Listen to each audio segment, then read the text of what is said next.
இந்த தமிழ்நாடு அரசு போக்குவரத்து கழகம் அப்படிங்கிறது வெறும் லாப நஷ்ட கணக்கு பார்க்குற வியாபார நிறுவனம் கிடையாது. அது இந்த நாட்டோட கடைசி எல்லை வரை வாழ்ந்துட்டு இருக்க ஏழை எளிய நடுத்தர சாமானிய மக்களுக்கான ஒரு அத்தியாவசிய சேவை. ஏன் இதை சொல்கிறேன்னா, இன்றைக்கி தமிழ்நாடு அரசு போக்குவரத்து கழகத்தோட விழுப்புரம் கோட்டம் எடுத்திருக்கக்கூடிய ஒரு முக்கியமான முடிவு லட்சக்கணக்கான பயணிகளோட வயிற்றில் அடிச்சிருக்குன்னு தான் சொல்லணும். அப்படி என்ன முடிவு செஞ்சுருக்காங்க அப்படின்னா, செலவினங்களை கட்டுக்குள்ளே கொண்டு வந்து வருவாயை பெருக்கணும் அப்படிங்கிற ஒரே காரணத்திற்காக வாரத்தில் 3 நாட்கள் இந்த பேருந்து சேவையை குறைக்க போகிறதா அதிகாரப்பூர்வமாக அறிவிச்சிருக்காங்க. விழுப்புரம் கோட்டத்துக்கு கீழே இயங்குகிற விழுப்புரம், கடலூர், திருவண்ணாமலை, வேலூர், காஞ்சிபுரம், திருவள்ளூர்னு மொத்தம் 6 மண்டலங்களில் அதிக அளவு இயங்குகிற புறநகர் பேருந்துகள் மேலே தான் இந்த நடவடிக்கை பாஞ்சிருக்கு. கடந்த 10ஆம் தேதியிலிருந்து போக்குவரத்து குறைவாக இருக்கக்கூடிய இந்த செவ்வாய், புதன், வியாழன் இந்த 3 கிழமைகளில் மண்டல வாரியாக விழுப்புரத்தில் 26 பேருந்துகள், கடலூரில் 28 பேருந்துகள், திருவண்ணாமலையில் 34 பேருந்துகள், வேலூரில் 23 பேருந்துகள், காஞ்சிபுரத்தில் 15 பேருந்துகள், திருவள்ளூரில் 10 பேருந்துகள்னு மொத்தம் 136 புறநகர் பேருந்துகள் அடியோடு நிறுத்தப்படுது. இதனால் ஒரே வாரத்தில் 598 ட்ரிப்புகள் குறைக்கப்பட்டு ஒரு வாரத்துக்கு 71,971 கிலோமீட்டர்கள் மிச்சப்படுத்தப்படுது அப்படின்னு புள்ளி விவர கணக்கு காட்டுறாங்க. ஒருவேளை இந்த செவ்வாய், புதன், வியாழக்கிழமைகளில் உள்ளூர் திருவிழாக்கள், பண்டிகை நாட்கள், சிறப்பு நிகழ்ச்சிகள், திருமண நாட்கள், அமாவாசை, பௌர்ணமி இந்த மாதிரியான விசேஷங்கள் வந்தால் மட்டும் சிறப்பு பேருந்துகள் இயக்கப்படணும் அப்படின்னு சொல்லி மண்டல பொது மேலாளருக்கு விழுப்புரம் கோட்ட மேலாண்மை இயக்குனர் ஸ்ரீதரன் ஒரு சுற்றறிக்கை அனுப்பியிருக்கார். இதனால் பொதுமக்கள் இனி இந்த 3 நாட்கள்லையும் குறைவான அரசு பேருந்துகள் மட்டும்தான் இயங்குங்கிறத புரிஞ்சுக்கிட்டு அதுக்கேற்ற மாதிரி தங்களோட பயணத்திட்டங்களை மாற்றி அமைச்சுக்குங்க அப்படின்னு சொல்கிறாங்க. ஆனால் இவங்க சொல்கிற இந்த பயணத்திட்டங்களை அமைச்சிக்கிறது அப்படிங்கிறது நடைமுறையில் சாத்தியமா அப்படிங்கிறது தான் இப்போ கொஸ்டின் மார்க். கொஞ்சம் யோசிச்சு பாருங்கள். செவ்வாய், புதன், வியாழக்கிழமைகளில் கிராமங்கள்லேருந்து நகரத்தை நோக்கி புறப்படுற ஒரு சாதாரண ஏழை பயணியோட நிலைமை என்னவாகும்? காலையில் ஒரு 7 மணிக்கு வேலைக்கு போனால் தான் அன்றைக்கி ராத்திரி அடுப்பெரியும் அப்படிங்கிற நிலைமையில் இருக்கிற தினக்கூலி தொழிலாளிகள் அந்தந்த பகுதியில் ஆயிரக்கணக்கில் இருக்காங்க. பஸ் வராமல் 1 மணி நேரம் 2 மணி நேரம் பஸ் ஸ்டாண்டில் காத்துட்டு இருந்தா அன்னைக்கு அவனோட வருமானம் என்னவாகும்? ஸ்கூல், காலேஜ் போகிற மாணவ மாணவிகள்லாம் எக்ஸாம் டைமில் பஸ் வராமல் ரோட்டில் நின்னா அவங்களோட எதிர்காலம் என்ன ஆகுறது? அது மட்டும் இல்லை, ஏற்கனவே திருவிழா காலங்களில் கிராமங்களுக்கு ஓடுற இந்த டவுன் பஸ்ஸுகளை சிறப்பு பேருந்துகளாக மாற்றி மற்ற ஊர்களுக்கு அனுப்பிடுறாங்க. இதனால் கிராமப்புற மக்கள் அத்தியாவசிய தேவைகளுக்கே பஸ்ஸை தேடி அலைய வேண்டியிருக்கு. இதில் இப்போ புறநகர் பஸ்ஸுகளையும் வாரத்தில் 3 நாள் பாதியாக குறைச்சிட்டா ஓடுற அந்த கொஞ்ச நஞ்ச பஸ்ஸுகள்லையும் மக்கள் கால் வைக்க கூட இடம் இல்லாமல் கதவுல தொங்கிக்கிட்டு இந்த உயிரை பணையம் வச்சுக்கிட்டு தான் பயணிக்க வேண்டியிருக்கும்.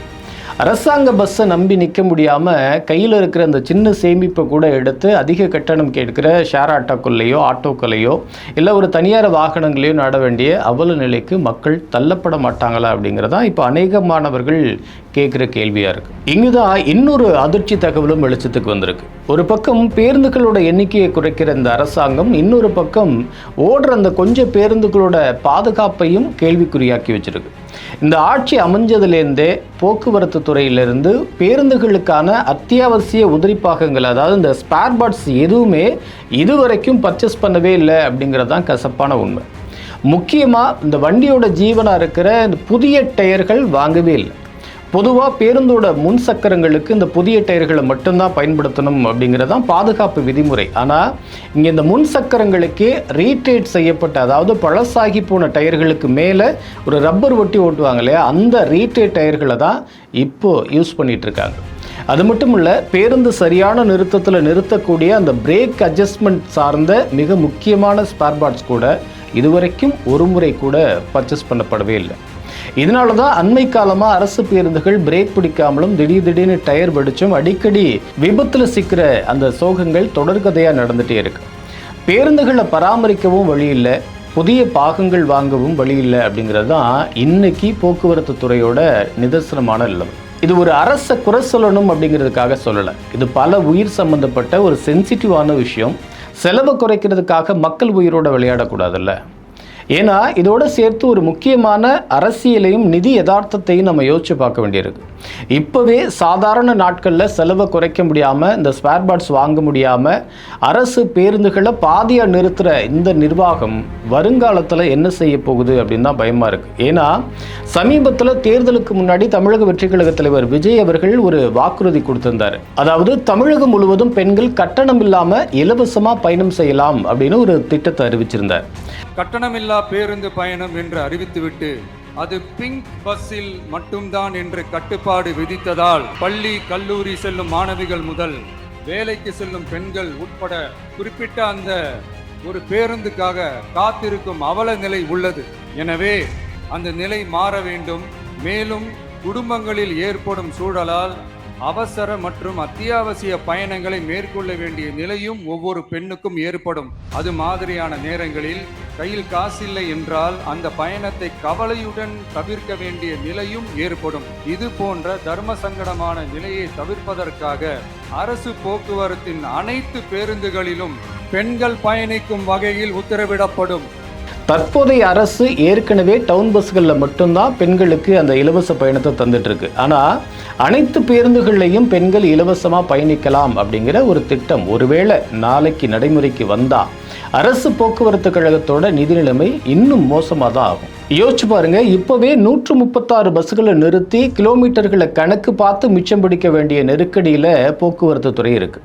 நாளைக்கு தமிழ்நாடு முழுக்க அனைத்து பேருந்துகளையும் பெண்களுக்கு இலவசம் அப்படின்னு விரிவாக்கம் செய்யும் போது அரசாங்கத்துக்கு ஏற்படுற பல்லாயிரக்கணக்கான கோடி ரூபாய் நிதி இழப்பை ஈடு கட்டுறதுக்காக இந்த அரசு அடுத்து என்ன செய்ய போகுது? அப்போ செலவு குறைக்கிறதுக்காக வாரத்தில் 3 நாள் அப்படிங்கிறத 5 நாளாக பஸ்களை நிறுத்திடுவாங்களா? இல்லை கிராமப்புற வழித்தடங்களை ஒட்டுமொத்தமாக முடக்கிடுவாங்களா? இல்லைன்னா இந்த இழப்பை ஈடுகட்டுறதுக்காக ஆண்களுக்கான அந்த பயண கட்டணத்தை 2 மடங்காக உயர்த்திடுவாங்களா? அது மட்டும் இல்லை, புதிய பஸ்கள் வாங்குறதை நிறுத்துறது, பழசான அந்த ஆபத்தான பஸ்களையே திரும்ப திரும்ப ஓட்டுறது, ஓட்டுநர் மற்றும் நடத்துனர் பணியிடங்களை நிரப்பாமல் போகிறதுன்னு இன்னும் என்னென்ன இடர்பாடுகளை மக்கள் மேலே திணிக்க போகிறாங்கங்கிற கேள்வி ரொம்ப அச்சமூட்டுறதா இருக்குது. முறையான நிதி திட்டமிடல் இல்லாமல் தேர்தலுக்காக கவர்ச்சிகரமான வாக்குறுதிகளை மட்டும் கொடுத்துட்டு அப்புறம் செலவை சமாளிக்க முடியல அப்படின்னு இந்த சேவைகளை முடக்கிறது எந்த விதத்தில் நியாயம் அப்படிங்கிறதான் இப்போ மக்களோட கேள்வியாக இருக்குது. சேவைகள் அனைத்தும் தொழில்களாகவும் தொழில்கள் அனைத்தும் சேவைகளாகவும் மாறுவது தான் நாகரிக வளர்ச்சியா? இங்கே மக்கள் செலுத்துகிற வரி பணத்தில் இயங்குகிற ஒரு அரசு சேவை நஷ்டம் வருதுங்கிற ஒரே ஒரு காரணத்துக்காக பாதியாக முடக்கப்படுது அப்படின்னா இது என்ன மாதிரியான நிர்வாக முறைன்னு தெரியல. இதுவரைக்கும் எந்த ஒரு அரசும் செலவு குறைக்கிறதுக்காக மக்களோட அடிப்படை போக்குவரத்து சேவையை இப்படி வாரத்தில் 3 நாள் நிறுத்தினதே இல்லை. சரி, நஷ்டத்தை குறைக்கிறதுக்கு அரசாங்கத்துக்கு வேற வழிமுறைகளே இல்லையா என்ன? உலக அளவிலையும் நம்ம இந்தியாவிலையும் பிற மாநிலங்களில் சாத்தியப்படுத்தி காட்டிய நடைமுறை தீர்வுகள் எவ்வளவோ இருக்கே. அந்த முயற்சிகளை நம்ம ட்ரை பண்ணி பார்த்துருக்கலாமே. பஸ்ஸுகளை அப்படியே நிறுத்துறதை விட்டுட்டு டைனமிக் ரூட் ஆப்டிமைசேஷன் முறையே கொண்டு வந்திருக்கலாம். லண்டன் மற்றும் சிங்கப்பூர் போன்ற இந்த உலகத்தரம் வாய்ந்த நகரங்களில் ஜிபிஎஸ் மற்றும் மின்னணு டிக்கெட் தரவுகளை வச்சு எந்த நேரத்தில் பயணிகள் கூட்டம் அதிகமாக இருக்கோ அப்போ அந்த பெரிய பஸ்களையும், கூட்டம் குறைவாக இருக்கிற நேரங்களில் அந்த மினி பஸ்களையும், அதாவது குறைந்த இடைவெளி சேவைகளையும் இயக்குறாங்க. பஸ்ஸுகளையே ரத்து செய்யாமல் வண்டியோட அளவையும் நேரத்தை மட்டும் மாற்றி அமைச்சு செலவு குறைக்கிற இந்த தொழில்நுட்பத்தை நம்ம ஊரில் நம்ம ட்ரை பண்ணி பார்த்துருக்கலாம். டீசல் செலவை அடியோடு குறைக்கிறதுக்கு மின்சார பேருந்துகள் திட்டத்தை இன்னும் கொஞ்சம் தீவிரப்படுத்தியிருக்கலாம். நம்ம மேற்கு வங்காள மாநிலத்தோட கொல்கத்தாவில் WBTC நிறுவனம் 80க்கும் மேற்பட்ட மின்சார பேருந்துகளை வெற்றிகரமாக இயக்கி வருஷத்துக்கு பல கோடி ரூபாய் டீசல் செலவை மிச்சப்படுத்தியிருக்கு. அதே மாதிரி மகாராஷ்டிராவில் புனே நகரில் PMPML அமைப்பு PM பஸ் சேவா அப்படிங்கிற திட்டம் மூலமாக நூற்றுக்கணக்கான பஸ்களை இறக்கி பராமரிப்பு மற்றும் எரிபொருள் செலவை பாதியாக குறைச்சி சாதனை படுத்திருக்காங்க. அதே மாதிரி டிரான்ஸ்போர்ட் அட்வர்டைசிங் மூலமாக மாற்று வருவாயை பெருக்கலாம். கர்நாடக மாநில KSRTC அப்புறம் டெல்லி DTC போக்குவரத்து கழகங்கள் பஸ்ஸுகளில் அந்த வெளிப்பகுதி, உள்பகுதி, அப்புறம் பஸ் ஸ்டாண்டு, டிஜிட்டல் ஸ்க்ரீனு, அப்புறம் டிக்கெட்டோட அந்த பின்னாடி பக்கம் வரைக்கும் தனியார் விளம்பரங்களுக்கு அனுமதி கொடுத்து அந்த பஸ் கட்டணத்தை உயர்த்தாமலேயே ஆண்டுக்கு நூற்றுக்கணக்கான கோடி ரூபாய் உபரி வருமானமாக ஈட்டுறாங்க. நம்ம ஊரில் பேருந்துகளையும் பேருந்து நிலையங்களையும் முழுமையான விளம்பர மையங்களாக மாற்றினாலே இந்த நிதி பற்றாக்குறையை ஓரளவுக்கு சமாளிக்க முடியும். இதுவும் ஒரு வகையான ஐடியா தான். நிர்வாக சீர்திருத்தம், எரிபொருள் தணிக்கை, முக்கியமாக இந்த டீசல் விநியோகத்தில் நடக்கிற முறைகேடுகள், அப்புறம் பராமரிப்பில் நடக்கிற இந்த தேவையற்ற விரயங்களை தடுத்து நிறுத்தினாலே 136 பஸ்ஸுகளை நிறுத்தி மிச்சப்படுத்துகிற இந்த தொகையை விட அதிக பணத்தை நம்மளால் மிச்சப்படுத்த முடியும்.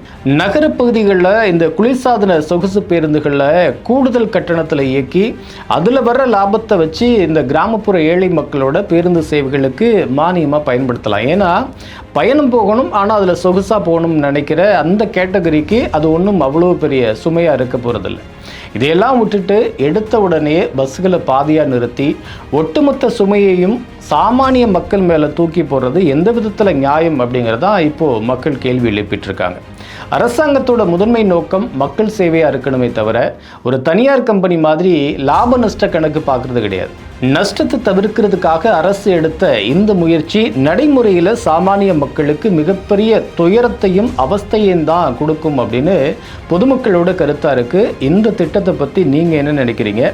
அரசு எடுத்த இந்த முடிவு சரியா இல்லை தவறா? உங்களோட கருத்துக்களை மறக்காமல் கீழே இருக்கிற கமெண்ட் பாக்ஸில் சொல்லுங்கள்.